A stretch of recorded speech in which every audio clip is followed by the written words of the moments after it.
আমি আজ আপনাদের পাঠ করে শোনাব সর্বকালের সর্বশ্রেষ্ঠ গানের দুনিয়ার এক কিংবদন্তি চরিত্র হলেন মান্না দে।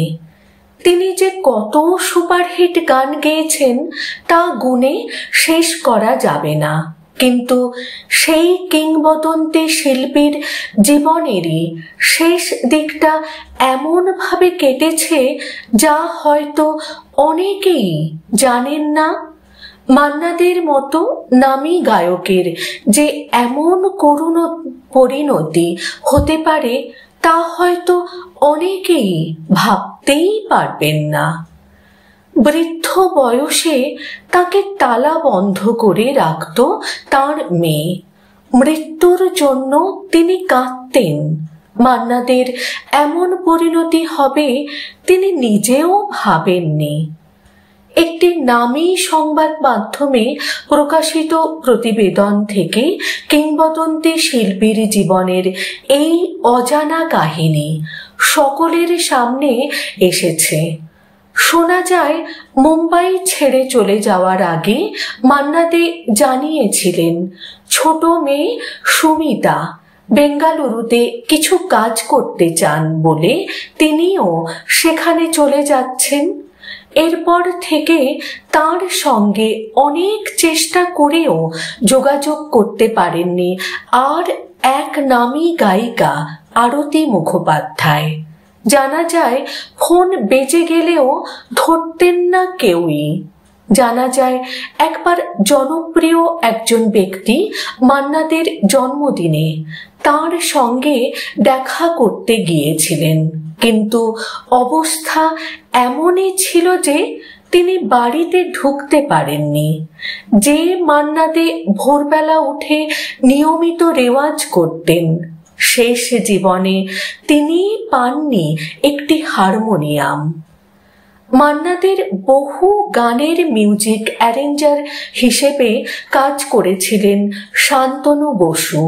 জানা গিয়েছে, স্ত্রী সুলোচনার মৃত্যুর পর একবার তিনি শান্তনুকে ফোন করেছিলেন, জানিয়েছিলেন প্রিয় সুলুকে কয়েকটা গান উৎসর্গ করে কয়েকটি গান তিনি তৈরি করতে চান, কিন্তু তখন হয়তো কেউ খরচ করে তার গান বানাতে চাইবেন না। তাই আগে থেকেই তিনি জানতে চেয়েছিলেন 8টি গান তৈরি করতে কত টাকা খরচ পড়বে।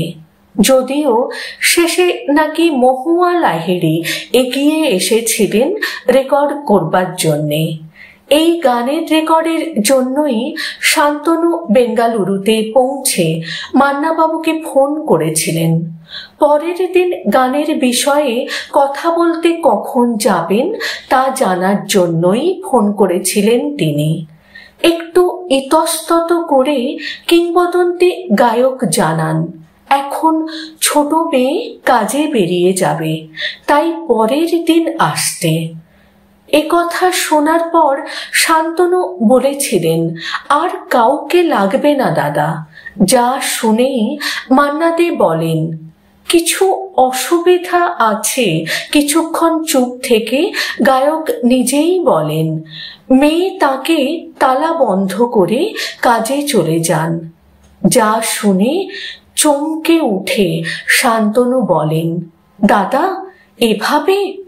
আর তা শুনে আক্ষেপ করে গায়ক বলেন, জীবনটা একেবারে শেষ হয়ে গেল, তার মধ্যে বাঁচার আর কোনো ইচ্ছেই নেই।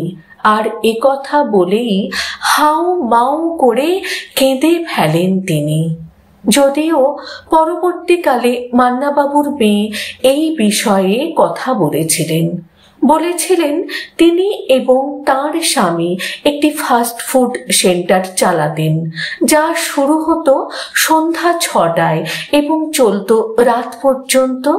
ক্লান্ত হয়ে বাড়ি ফিরে দুজনেই ঘুমিয়ে পড়তেন। অপরদিকে মান্নাবাবুর দিন শুরু হতো ভোর 5টায়। গায়কের বড় মেয়ে আমেরিকায় থাকায় ছোট মেয়ের ওপরই তার সমস্ত দায়িত্ব ছিল। আর তখনই হয়েছিল এমন পরিণতি।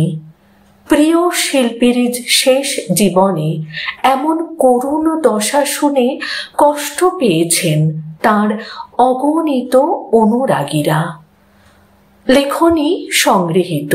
অসংখ্য ধন্যবাদ জানাই যিনি এই লেখনী সোশ্যাল মিডিয়ায় পোস্ট করেছেন, তাকে আমার তরফ থেকে এবং আমার পরিবারের সকল সদস্যদের তরফ থেকে অসংখ্য ধন্যবাদ জানাই।